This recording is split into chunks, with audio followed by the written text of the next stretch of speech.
Hey, y'all, and welcome back to another episode discussing numerology.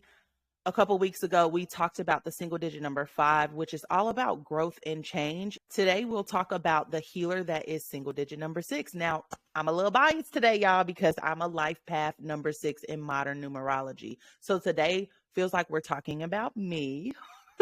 So I hope y'all are starting to see why numerology is so important, because these single digit numbers really set the foundation for energy archetypes. And when you can learn what these energies look like, you can recognize them in people that you are around. Okay. It'll give you extra insight into people without actually having to, know the people on an individual level. Okay.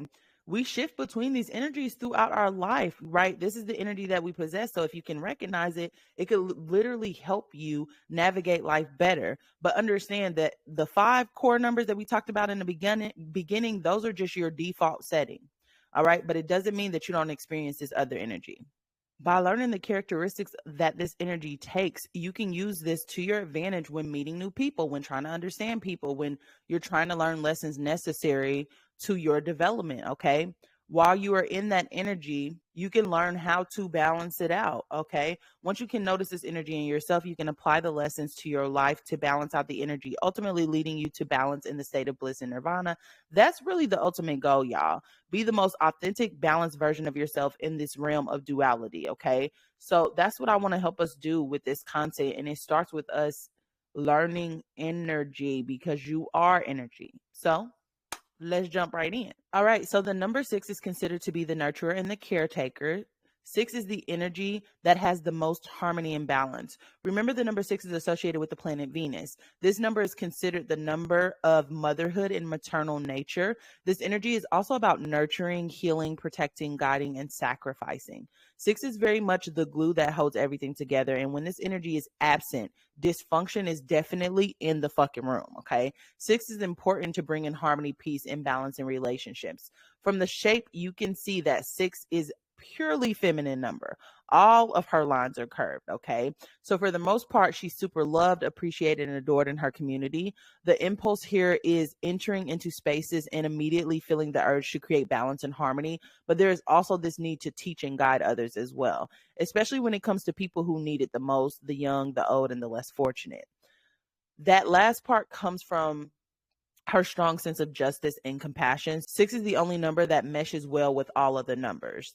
She gets all sides because of her understanding nature. Remember, this energy wants to create harmony. So she has to sympathize with both sides. And since she has this strong sense of justice, she is very fair in the way that she does that. She will sacrifice herself, though. And when I say sacrifice herself, I mean her time, I mean her efforts, I mean her energy, especially if she feels like a disservice has been done to somebody else. Sometimes she'll invest herself to set the scales back in balance. She feels like it is her responsibility to do so. And she does this with no expectations or an expectation of return on her investment. She's okay with working in the background when necessary. She's super trusting of others, which makes her very easy to take advantage of, though. She wears her heart on her sleeve, and she is a visionary. She is a person that everyone comes to acting as a therapist, psychologist, and counselor. Her wisdom is very balanced and down to earth. There's something very graceful about this energy. Like, the aesthetic is very funny, welcoming, warm, and optimistic. I know I'm speaking from experience. Okay. When it comes to careers, um, she again is very well liked, down to earth, wise, delicate, and that gets her far in life. People tend to respect her immediately because of her willingness to be fair and pull her weight. The careers associated with this energy are going to be lawyers, teachers, counselors, law enforcement, and or legal field, construction, or prison guard.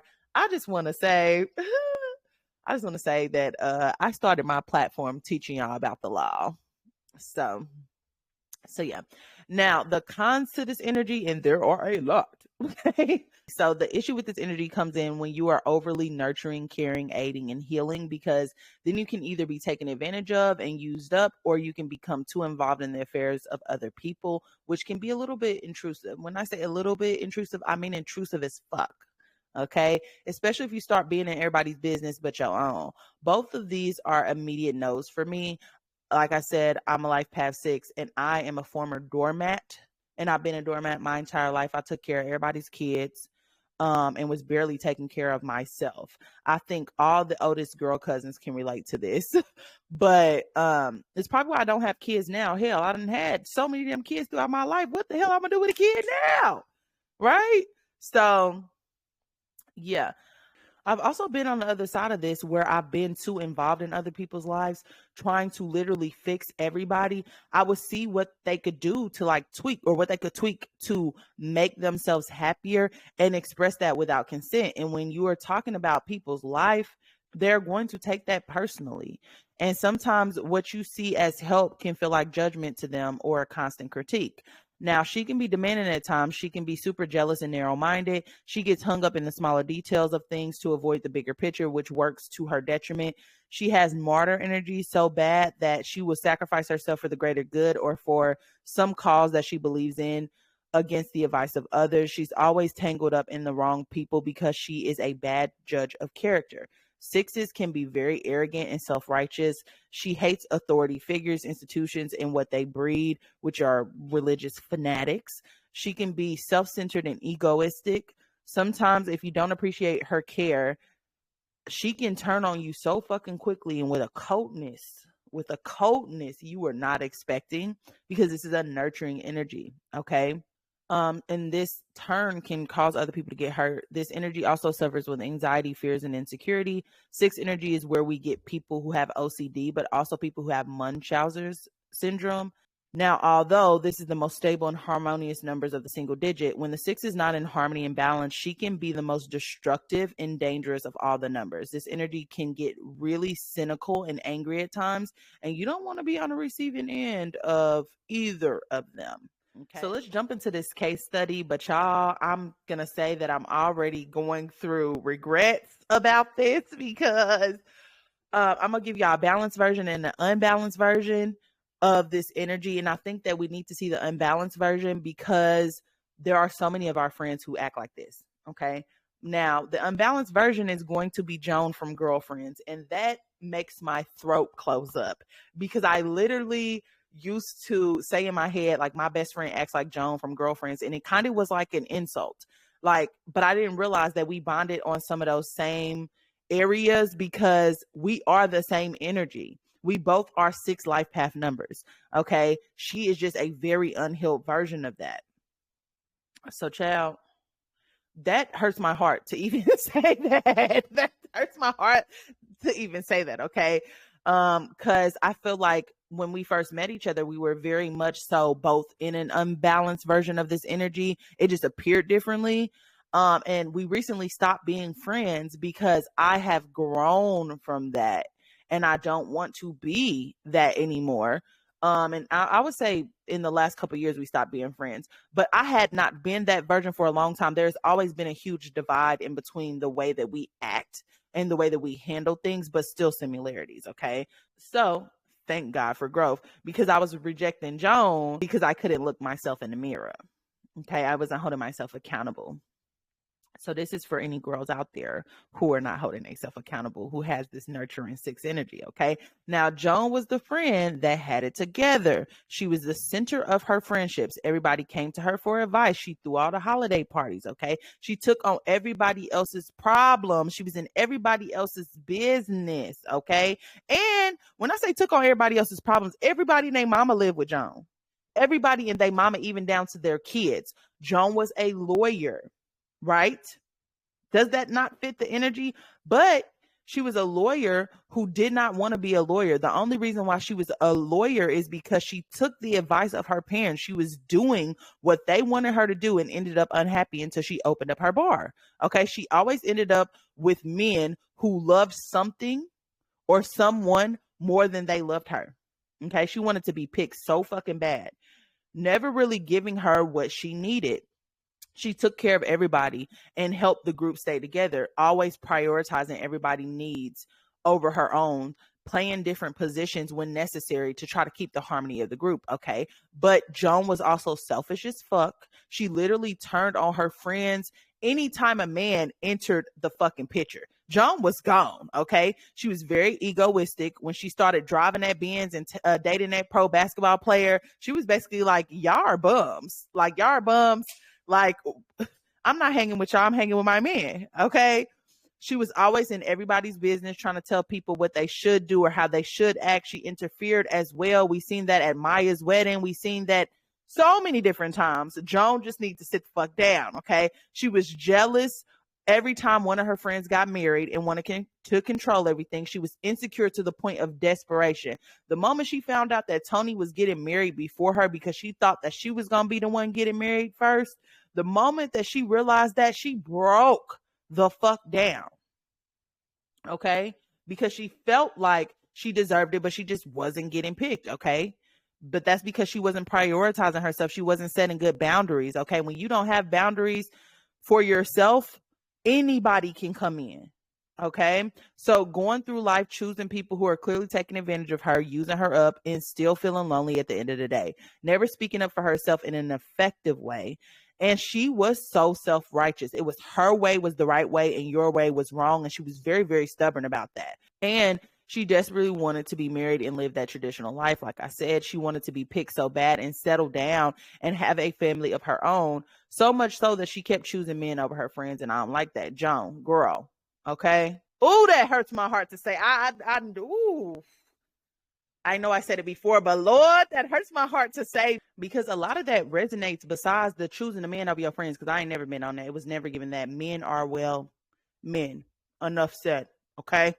Now let's move on to the balanced version. A balanced version is going to be Beth Pearson. We talked about her when we talked about the 4 energy, and we saw some clips of her as well. That's Randall Pearson's wife. Now, we got to see her in action in episode 4 when she was trying to get her daughter and her husband on the same page. Beth is the embodiment of this 6 energy. She's nurturing, she's understanding, she's compromising, but she speaks up for herself and she has a mind of her own. She has boundaries and she is not afraid to tell you what those boundaries are. Okay. She ferociously protects her family. And we see that when her daughter, their adopted daughter, Deja, starts dating this guy who already has a kid, but he is also a kid himself. And they sit down and have a meeting with the parents. Beth was not backing down. She was not fucking around. Okay. She is the mediator between her kids and Randall, but she's also the mediator between her family and anybody else. Hell, Randall and his family too. They lean on Beth because she's super successful in her career. She is a great mother and she's great at giving advice. Okay. Now, let me say this. Beth is also one of those people who chose a career path that her parents wanted for her. And she just wanted to be a dancer, y'all. That's all she really wanted, was to be a dancer. And she eventually ended up opening up a dance studio for herself, right? However, originally what she was doing was like working for a nonprofit, and that was literally to appease her mother. Now, when Randall runs for councilman, she plays the background, but she holds everything down. Okay. She speaks the language of everybody in the family, making it very easy to play conflict manager. She's graceful, but she's stern. She's balanced, fair, compassionate, and thoughtful in all of her interaction. She sees everybody in the role they play in the family, and she is loved and respected by all of them. She is very, very similar to Randall's mother, Rebecca, but Randall's mother, Rebecca, is grieving the entire time that we see her through the show. Okay. But it's no surprise that Randall chose somebody who was like his mama. No surprise there. All right. Because he likes stability. He likes structure. He likes what's familiar. All right. Now, the esoteric meaning of 6 is that 6 was considered to be a contentious number because of its honor and honesty. They believe this energy comes with balance, harmony, truth, and justice into any space. This energy was associated with teaching, healing, or counseling because of its love and compassion for others. The understanding nature of 6 pulls people towards them. She deeply wants a life partner, husband, marriage, and family life, and the image of beauty and harmony that comes with it. They feel this deep desire to serve their community, and this comes natural to them. This is definitely a more conservative or traditional energy. She wants to settle down and live a normal life. 6s are quite gifted when it comes to the art of creative expression, and that's any creative expression. The esoteric characteristics would be family and social responsibility, service, love, compassion, counseling, healing, and creativity. In modern numerology, 6 is an embodiment of the heart and represents unconditional love and the ability to nurture, support, and heal. She gives hope with her powerful compassion and empathy and serves from the heart and soul. This energy thrives in emotional relationships. Everyone feels comfortable around them and ends up being open and honest around them. The strengths are going to be that 6s are supportive, protective, and romantic. When I say supportive, this is definitely the friend that you call when you need someone. Not only are they on their way, but they come prepared with your favorite snacks and whatever it is that you need to feel comfortable, because they're always analyzing, always looking. Okay. They're super kind and their advice is heartfelt and thoughtful, also compassionate. They have a soft and warm presence and seek to understand your point of view with compassion. They are great listeners. When I say protector, like I said before, this energy does not like when an injustice happens. So they are often going to be the voice for other people who can't speak up or won't speak up for themselves. They become really protective when it comes to their family. And that cynical part of this energy comes alive when someone threatens the emotional or spiritual balance of their loved ones. They're not going to play with you, baby. Romantic. This is the number of romance and creativity, okay? This romantic nature makes it easy for them to speak the love language of everyone around them. They work really diligently at creating balance and peaceful relationships of mutual respect. 6 are most happy when everybody they love are happy as well. The weaknesses are going to be that they're a little bit more passive, they have martyr energy, and they can be a little bit unrealistic. 6s are often deprioritized. Have y'all seen that commercial that Spectrum has that's going up against T-Mobile? T-Mobile just opened up like some internet service so people can go get internet from T-Mobile for like $50. And Spectrum has this commercial where it's a lady going around deprioritizing everything because the internet connection is basically shaky, and they saying don't go to T-Mobile, they don't even have real towers, blah blah blah. That's what I mean when I say that 6 is this passive energy. They're constantly deprioritizing their own peace to keep the peace amongst other people. This is why they are often taken advantage of by abusers, okay? Because oftentimes, more than not, this energy can be dominated by the more aggressive energies. Deprioritize. There's also a martyr energy here. This energy is really self-sacrificing and will throw themselves on the front line for the sake of harmony and peace, which leads to self-neglect and self-betrayal. And they're a little bit unrealistic. This energy is delusional in a way that it truly believes that if we can just tweak this and fix that, that everyone will live in this state of peace, harmony, and balance. But that is just not how the world works, okay? We live in duality, and it is up to us to choose what energy to explore. And there is a place for both, with balance, of course. When this energy wakes up to this fact, it can become imbalanced, hopeless, and very upset, because again, this energy wants to create harmony, it wants to create balance, it wants everybody to be okay and to be happy and to be fulfilled. And that's not going to be the case for everybody. So the lesson with this energy, we got to understand this is a more traditional energy. So the energy is here to learn how to become a free thinker and to stop living by the advice and opinions of her family and friends. Okay. Like I said, both Joan and Beth chose a career to appease their family, not because it's something they really wanted to do. They knew what they wanted to do the entire time. However, they were trying to appease the people around them. So you have to learn with this energy how to be a free thinker and how to choose for yourself, how to prioritize yourself. This energy needs to also learn self-love so that it can balance out this self-sacrificing energy. You are at your best when you take care of yourself first, so that you are not constantly pouring from this empty cup. Don't let you be the cost of your generosity or your need to serve, okay? Make sure that you're setting healthy boundaries. That includes periods of time that are only about you recharging. Everything in life goes through cycles. You have this expansive cycles where you're able to be generous, right? But you also have destructive cycles where you need to contract, where you need to go inside. Okay, make sure you're taking time for yourself. You cannot be everything to everybody. Believe me, I have tried. It does not work. Would not recommend. Super fucking ghetto. Your needs are just as important as everybody else's. That is something I had to learn. There needs to be space for you to develop while helping other people develop as well. In tarot, this card is associated with the Lover's card, which makes sense because this card is about love and unity amongst two people and what it takes to have harmony and balance in that relationship. If you look at the card, the two people are naked. That's the most fucking vulnerable you can be. Okay, so it's two people who are aligned, who are in harmony and balance with each other. It's also associated with the signs Virgo, Taurus, and Libra. Virgo is the sixth zodiac. And like the sixth energy, Virgo is about serving others and helping others to improve their situation. Virgo is also very prepared and gives great advice because it analyzes everything.